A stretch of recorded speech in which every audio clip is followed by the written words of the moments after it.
How are you? Yeah, good to see you. Yep. Nice to see you again. Hey, good to see you.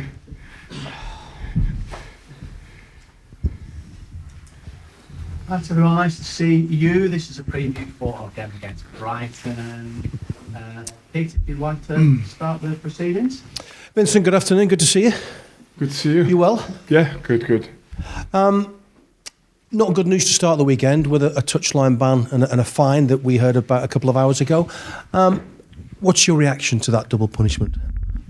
Fair enough. I said it before. I totally acknowledge that what I said in the moment did absolutely not reflect what I thought about the official in terms of questioning the integrity of someone. I think that's too harsh and is not what I meant. So fair enough. And the two are separate issues. I can have a complaint about the level of refereeing. I think that's a fair complaint. But in the moment, the emotions got the best of me. So it's fair. It's unfortunate as well because I want to be there for the team. And yeah, in that sense, you know, it's probably it's something that on the day will annoy me probably. How hard is it to keep the lid on the emotions?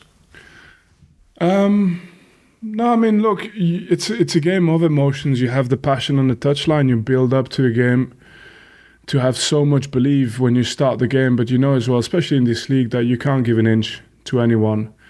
And the season's been a long season, so you do carry as well events of the season into your appreciation of the game. So yeah, it's a game of emotions, but at the same time, I think the most important part is to just be able to recognize if you've made a mistake and then move on. I think we're all trying to do what's best for the game as well. And how difficult does it now make your job on Saturday?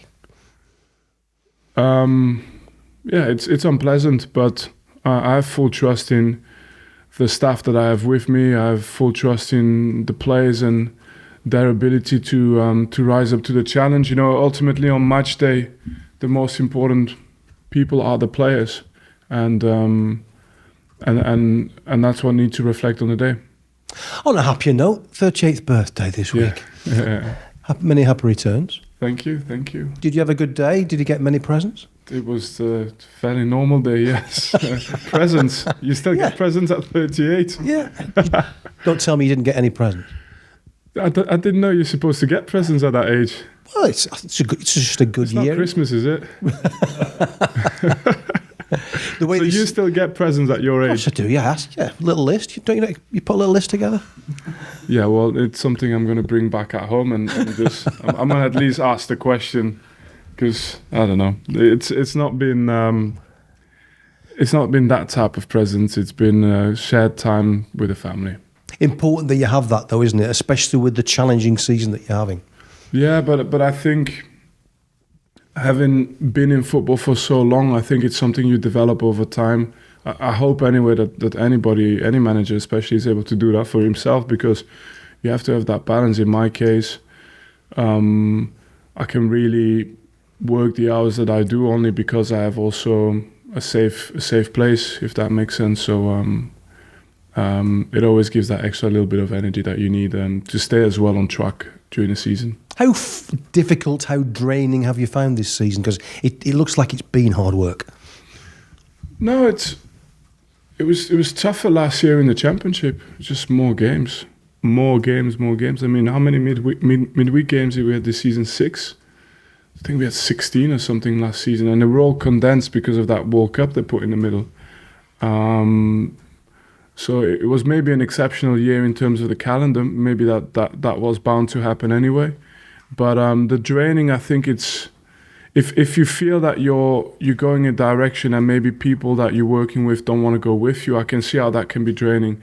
But that's not been the case one single day of my season here. So no, it's been there's been frustration at times because too often have we come. You know, I look back at the last 6 games and I'm like, the 6 games where we could have had in each game a serious claim to have the 3 points, let alone a draw, like 3 points, and you don't reward yourself, and that's frustrating. But in the end, the job in itself, I'm in an unbelievable environment, and it's credit to the club.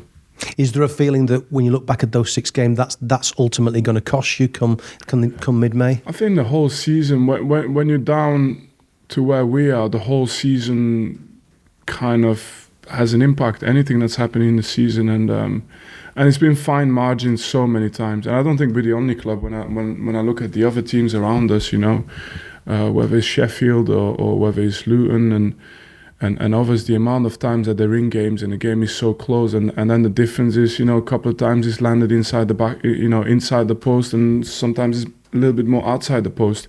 But it's been this type of season where, at the beginning, I think we found it, and I'm talking very early doors in the season, we found it difficult to adapt quickly. But since for a while now we've been in every game, it's just the frustration you ask about what's been this season is after a game to feel like we could have done more. And what I wanted to add to this to finish is that at times, and that was my frustration probably with my overreaction at times with the officials as well, is there's been at times where it's been our own fault, our own mistakes, and sometimes it's not been our fault. And that's unfortunate. I guess a lot of people looking at a situation now, 6 games to go, 6 points from safety, will think it needs something close to a miracle to get out of that. From your time in the game, has it got to that stage now, or do you realistically still think 6 games to go, still a lot to play for?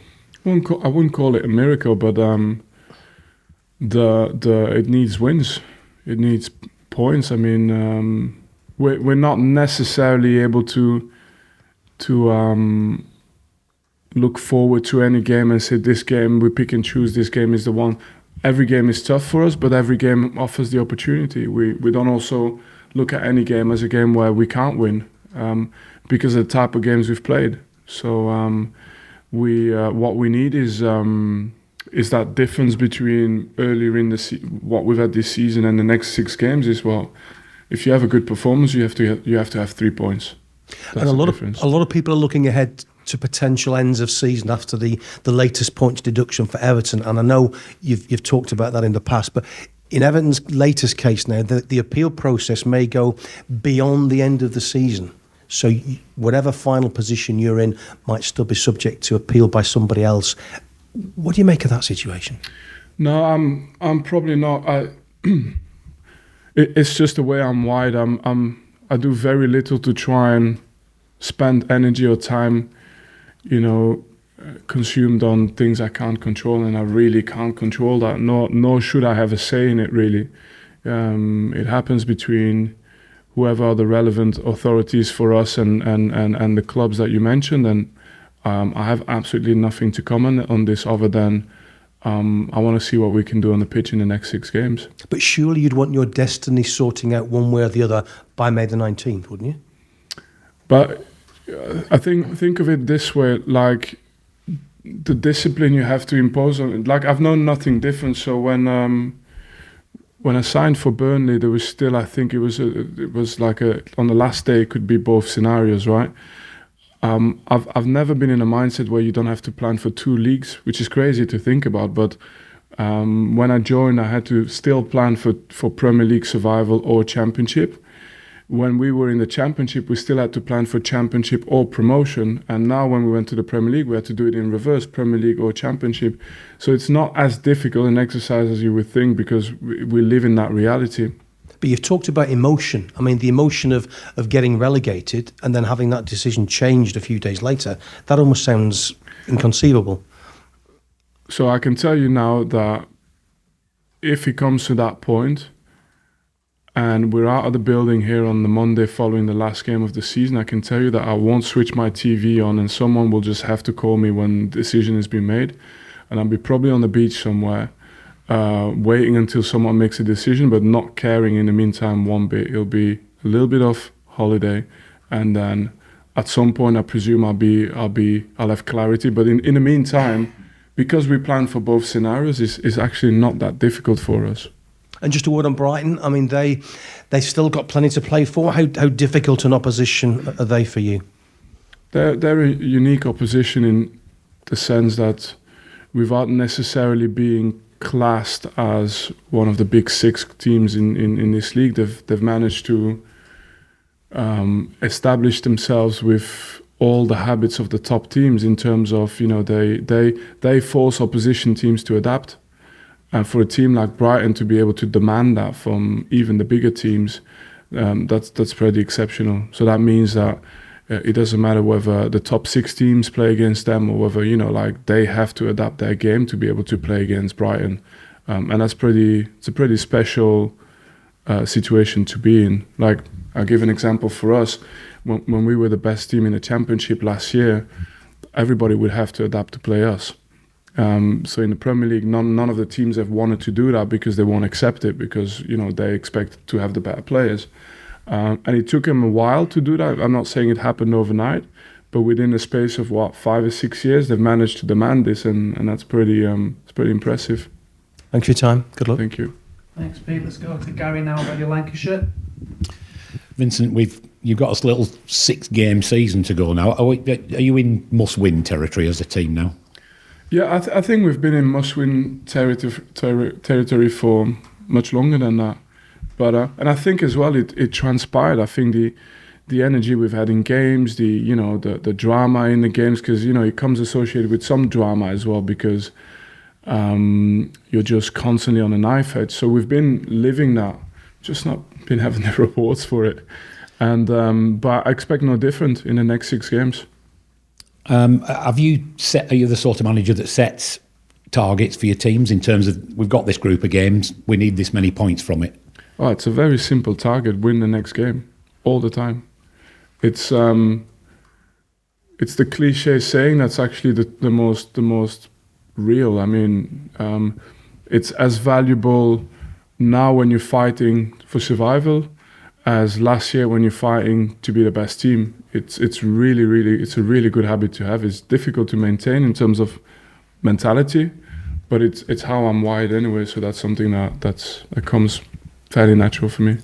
You've alluded there to Brighton. They've established themselves as a top 8, top 10, top half Premier League team now. In terms of the style of play, what sort of challenge are they going to bring you on Saturday? I think the challenge has been dissected by so many football pundits and experts over the years. It's they're a team who have absolute. I think it's been said by others before anyway, but they're able to find. Usually you can decide to line up a zonal press, and then if you line up a zonal press, they will find the positions in between the lines, and they will then create overloads or find the free man between the lines. If you line up with man-oriented press, they have movement patterns to create space to go in behind, but also really good control of the tempo of the ball and the angles they need to make to even under man-oriented press be able to retain possession. They have a goalkeeper who's essentially an outfield player, and so and then when they lose the ball, they recover the ball really quickly, and when they have to defend, I think they're able to try and do so that they recover the ball as quickly as possible. So, but to be able to do it when it's, like I said, it's not happened overnight. It's taken them years to do that. But they are where they are now because they've had this idea probably for a long time already. There's been a lot of talk about Brighton, about them being a really well-run club. They've announced healthy profits this week, and there's a lot of talk around them as held up as an example of how to run a football club. And their recruitment has been widely applauded as well, managers and players that they brought through. Mm-hmm. How important is it, especially for a club like Burnley, how important is that recruitment to get that right, to ensure or help ensure some success? Yeah, recruitment is it's a component, right? So I think because I was lucky, I played against Brighton when they were still playing at the University Stadium at the time, and there was talks of them building a stadium already then, but I think that they already started the building of the Amex Arena. But it was like you couldn't have said in that moment in time that they were going to become this Brighton. But I wouldn't be surprised if it happened there already, because someone at that time decided to invest already in building the arena, invest in the strategy that you described. So at the very end, or at the very center, is always, I think, recruitment and the quality of your players. But I think at the very beginning there is commitment, investment over years before any returns, and then eventually when you have good players, the age bracket of the players that they select them at always gives them also big resale value, which allows them to grow the natural size of the club. So many things I could go into detail, but the point is there's a coherence that allows them to be where they're at today. Now, you talk about Burnley. We definitely have coherence in what we want to do, but you know we're at a completely different level and phase of that journey for us. Yeah, because obviously the stated aim of your chairman and yourself, you clearly want to try to bring younger players in and develop them in a similar manner to what Brighton have done. Like you say, they're further down that track. But with younger players, bringing them in and developing them, is there an issue there then where you get a little bit more inconsistency from younger players? Yeah, but it's the strategy is not play younger players. That's not the strategy. The strategy is a decision that is made by the club, by the way, about whether with the finances available that we have, which is still not, our finances don't allow us to be out of the top three, right? So if you made a league of what the clubs could spend, you'd probably give massive credit to how Luton have approached this season, but otherwise, you know, Luton, Sheffield, Burnley, that's about the right. That's about who you would find in the bottom three of the financial league, right? So then you have to find a way to get out of it. So you can either go the experience route, but the way the league has gone nowadays, you know, is you have to have athleticism and the wages you have to pay and stuff. And if these guys don't succeed, you have no resale value because they're already on high wages. If you get relegated, I'm sorry, I'm going into detail, I might as well answer the question fully. So if you get relegated, these guys, they won't accept, for example, like a reduction in pay if you go to the championship. They won't. They'll say like, well, no, I'm a Premier League player. If we go down, like you saw it out, you know. And all these kind of exposures, that's a strategy you can take, but it could also tank you. But it's definitely not going to grow you anyway. The other one is when you have a balance between, because about the balance, experienced player and some young players, the profits that you mentioned from Brighton, they're not generated by, you know, having, you know, 500 weddings at the Amex Arena. It's because they sell players for a very high value. And that fine balance between performance and being in that development phase, it's a difficult puzzle to solve, but we didn't really have any intermediary options, you know. But you look at the progress of our team at this moment in time, how it's performing, it's really for us still an urgent goal to try and get this team to roll into a next season in the Premier League, because we can see how well they've performed. Yeah, going on from that, it must be, or how good is it for you to be able to call on slightly more experienced players like Charlie Taylor, like Josh Cullen, like Aaron Muric to come into the side, because they must surely add to that younger group with their extra experience. Yeah, but the key thing is these guys, they've still got the athleticism, so Charlie is still a very good athlete. And what I'm trying to say is the way the league is developed now, even to my time, you could have all the experience you want. You go and stand on that pitch with all your experience, but you can't run. Good luck. You know, it's just impossible. You know, it's like the entry fee you have to pay for this league nowadays. It's like just the entry fee is that. And everything else won't matter if you're not able to do that. And so that's why I'm saying that level of experience mixed with the reality of the Premier League, you can either grow it in your club or you can go and buy it, but it's really expensive. It's really difficult to do that. Just going back to the last couple of games and looking forward to this one then, Lyle Foster has played a slightly different role in recent weeks. Can you just give us an idea of what your thought process is in that? Because a wider role, you've got other players that appear to be a bit more of a natural fit. What's your thought process? I really didn't even think about the fact that he was doing our players have always been flexible, always. It's a perception from the outside, but if you look at his position in possession, he played exactly the same position as he's always played. But it's a perception thing.